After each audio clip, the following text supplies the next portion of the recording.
Shalom, firman Tuhan yang akan kita renungkan saat ini sesuai Nas Gereja Kalimantan Evangelis Matius 5 ayat 17 sampai ayat 26. Yesus dan hukum Taurat.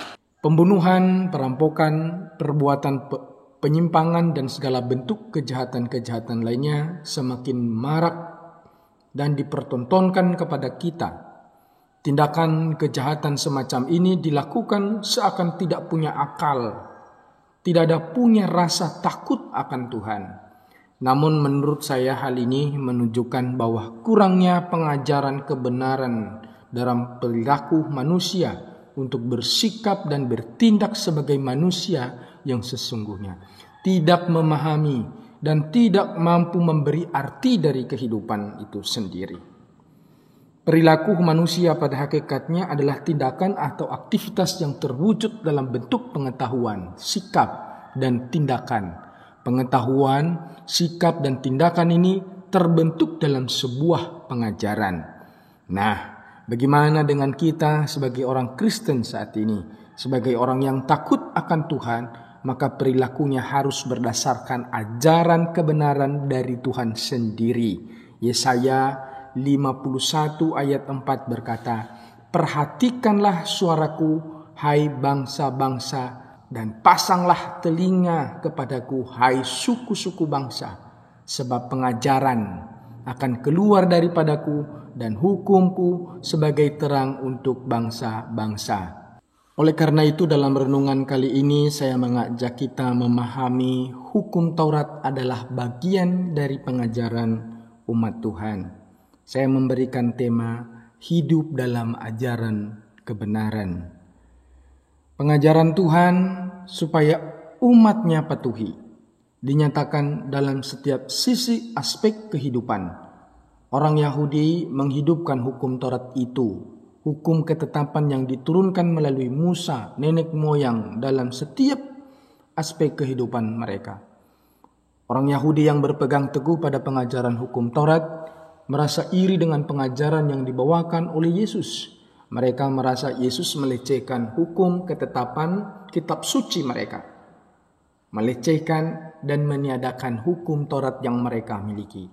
Dalam hal itu, Yesus menjawab perang sangka mereka. Bahkan Dia berkata, bukan meniadakan, tetapi justru memperjelas hukum Taurat itu dengan menggenapinya. Jawaban Yesus akan tuduhan ini menjadi pengajaran kebenaran yang sesungguhnya. Pengajaran juga bagi kita saat ini, supaya hidup dalam ajaran kebenaran. Apa yang menjadi pengajaran bagi kita dalam nas ini? Sebelumnya perhatikan, Yesus beberapa kali menyampaikan dalam nas ini, "Aku berkata kepadamu," mengajak dan membuka pikiran untuk hidup dalam ajaran kebenaran yang sesungguhnya. Apa itu? Yang pertama, hidup melakukan dan mengajarkan perintah hukum Taurat. Ayat 19 berkata, "Karena itu siapa yang akan meniadakan salah satu perintah hukum Taurat sekalipun yang paling kecil dan mengajarkannya demikian kepada orang lain, ia akan menduduki tempat yang paling rendah di dalam kerajaan surga. Tetapi siapa yang melakukan dan mengajarkan segala perintah hukum Taurat, ia akan menduduki tempat yang tinggi di dalam kerajaan surga."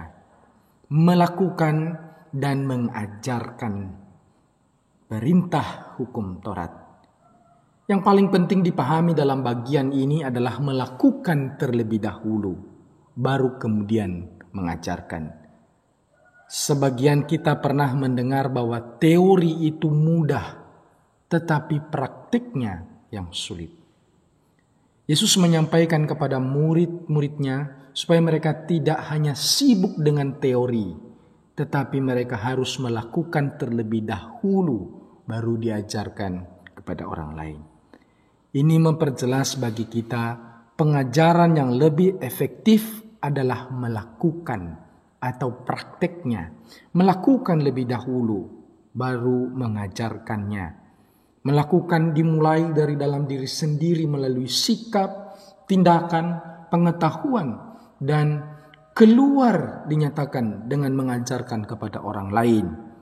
Sebagai upahnya, Yesus berkata, ia menduduki tempat yang paling tinggi di dalam kerajaan surga. Itu yang pertama. Yang kedua, hidup keagamaan lebih benar.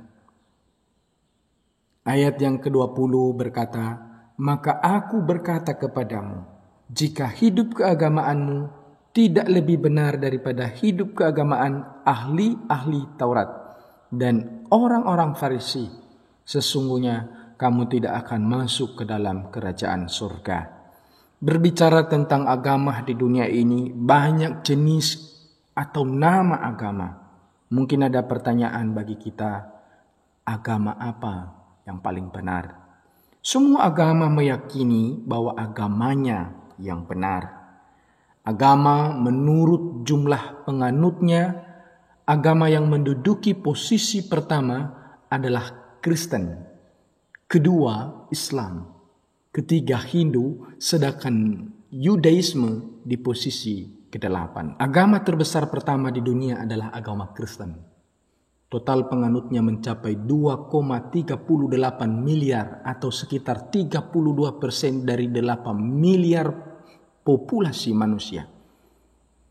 Apakah hal ini menunjukkan bahwa agama Kristen agama yang benar? Selalu ada perdebatan panjang dan serius tentang mana agama yang benar. Tetapi perhatikan apa kata Yesus. Yesus tidak mengarah kepada label agamanya atau doktrin di dalamnya. Tetapi Yesus lebih mengarahkan para murid pada nilai praktek hidup orang yang beragama. Ayat yang ke-20 itu, jika hidup keagamaanmu tidak lebih baik daripada agama ahli Taurat, orang-orang Farisi. Perlu digarisbawahi hidup keagamaan. Agama secara istilah didefinisikan dengan mengikat diri pada suatu bentuk hidup yang mengandung pengakuan pada suatu sumber yang berada di luar diri manusia dan yang mempengaruhi perbuatan-perbuatan manusia. Agama yang mempengaruhi perbuatan manusia. Dari ayat 21 sampai ayat 22, ahli Taurat, Farisi sungguh mempraktikkan ketetapan hukum-hukum ini, bahwa ada hukuman di setiap perbuatan jahat. Artinya, manusia berusaha berubah oleh melihat dampaknya, hukumannya dari perbuatannya. Tetapi Yesus mengajarkan supaya kita hidup dalam kebenaran yang berasal dari dalam diri sendiri. Ayat 23 sampai ayat 25. Hukuman bukanlah hal yang penting, tetapi mencegah lebih baik daripada mengobati. Yang ketiga, hidup dalam kebebasan. Ini ditujukan dalam ayat yang ke-26 bagi kita. Saya baca, sesungguhnya engkau tidak akan keluar dari sana sebelum engkau membayar hutangmu sampai lunas. Saudara, siapakah yang bisa menjamin bahwa bisa lolos dari hukuman? Perbuatan, sikap, dan tindakan tidak dapat membayar dan melunasi hutang dosa, pelanggaran, baik yang dilakukan dengan sesama maupun kepada Sang Pencipta. Oleh karena itu Tuhan mengetahui bahwasanya manusia tidak mampu melunasinya. Maka Tuhan mengambil alih semua hukuman itu melalui dirinya sendiri. Dia disiksa, dia dihinakan, bahkan sampai mati untuk menggantikan posisi manusia itu sendiri. Yesus menggenapi semua aturan hukum Taurat itu dalam dirinya. Kesempurnaan pengorbanan Yesus atas hukuman itu, maka manusia dibebaskan. Inilah hidup kebebasan yang ditawarkan Yesus di dalam Dia. Dia datang mati untuk menggantikan manusia dari hutang dosa. Siapa yang percaya akan diselamatkan. Kiranya firman Tuhan ini menjadi berkat bagi kita dan membawa kita untuk semakin hari semakin dewasa di dalam iman kepada Tuhan. Tuhan Yesus memberkati kita.